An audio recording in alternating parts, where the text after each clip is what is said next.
I'm Shawn. And I'm Scotty.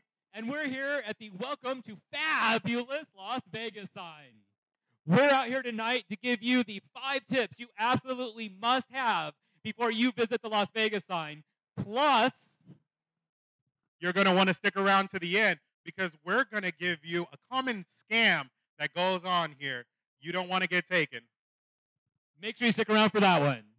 So, Scotty, before we get to our tips, I thought it'd be really cool to go over some of the fun facts about the Las Vegas sign. So, first of all, the sign is located on Las Vegas Boulevard, but not really. It isn't technically on Las Vegas Boulevard. So you're going to imagine it being like right when you enter town, and it kind of is, but it's about a mile from Mandalay Bay. So if you've ever driven in from Los Angeles, for instance, you know that when you get to the sign, you still got about a mile before you hit the actual strip. To give you guys a little history of this sign was actually created in 1958 by artist Betty Willis, but it wasn't a historic landmark until 2013. Scotty, did you know that Betty Willis was a really famous graphic designer? I had no idea. She was a really famous graphic designer, and she actually did a lot of early Las Vegas signs here in town. That's very cool. Have you ever noticed how the Las Vegas sign is on every piece of merchandise for Las Vegas ever? Yes, I have. That's because when Betty Willis designed the sign, she purposely did not want it copywritten. She wanted to give it to the city and the world as her personal gift. And it's a beautiful gift. That it is. This sign is actually privately owned by a company, Yesco, the Young Electric Sign Company, and they actually lease it to Clark County. I'm young. I'm electric. I'm a sign company. Yesco. Yesco. They're not a sponsor. And that brings us to our very first tip. And that is, you're going to have to get here. And you may be wondering what the easiest way is. And the easiest way by far is to drive here, but I don't personally recommend it. I know. Sometimes, believe it or not, the sign can get very, very busy. Middle of the day, middle of the night, you never quite know, but it can get extraordinarily busy when you visit the Las Vegas sign. So driving here isn't always the best bet. I would actually recommend that you take public transportation if you're staying on the Strip already. It's a really quick bus ride off the Strip. As I said, it's about a mile from Mandalay Bay. Alternately, you can take Uber or Lyft here. They'll drop you off here. Very easy to get here. Or you might even, if you're on the part of the Strip where Mandalay Bay is or the Tropicana is, it's actually not a bad walk. So you might actually be able to walk here as well. When you do come to check out the sign, be prepared because parking is very limited. I'm not a mathematician or anything, but I calculated about 25 spots and maybe a little room for some buses. If those figures are wrong, please comment down below. So tip number 3, you're in the middle of the street. There's traffic all around. No, okay. So if you're going to take public transportation here or you're going to walk here to the sign, basically make sure that you use the crosswalks that are provided.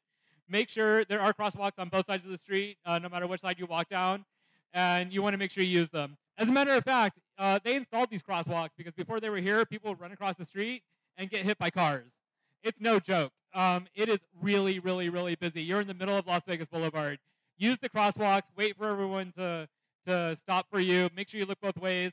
Don't count on them stopping because I can guarantee you they're not going to. And guys, on a quick side note, it's very, very loud here. So if you bring small children, make sure to keep an eye on them because, there's a lot going on. That's a bonus tip. One thing that's great about this fabulous Las Vegas sign is that it's absolutely free. Free, free, free, free. I love free. If you come during the night, I do recommend that if you're going to take a picture, that you do have a flash on your camera and a good quality camera. During the day, you can probably get a much clearer photograph of the sign with yourself in it, but you're going to miss out on some of that Vegas fabulousness with all the lights going on in the back.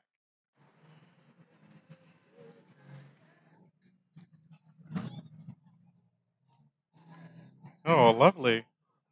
So that brings us to number 5, our very last thing, our very last tip that you have to know before you come to the Welcome to Fabulous Las Vegas sign, and that is don't get photo scammed.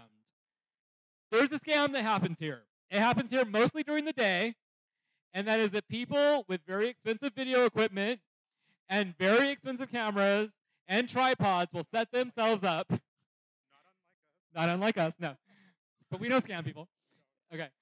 Will set themselves up in front of the fabulous Las Vegas sign, and they will claim to be the official photographer of the Las Vegas sign. They will then demand money to take pictures of you and tell you can only buy the prints from them. Don't fall for it. There's absolutely no official photographers for the Welcome to Las Vegas sign. The city does not hire them. They're scamming you. Tell them, if they approach you and tell you have to buy photos from them, to take their scam elsewhere and take your own photos. You Deuces, homie. Exactly. And if, for some reason, telling them to go is not enough, there are actually signs posted, like this one, I'll put on the screen right now, that absolutely say there are no official photographers and you're free to take your own picture. Thank you for joining us on What's New Vegas as we visit the Welcome to Fabulous Las Vegas sign. Make sure you guys like, comment, and subscribe on this video. If you want to see more fun Vegas content, go ahead and make a suggestion down below of what you want to see us go and film. So make sure you join us next time when we will continue to answer What's New Vegas?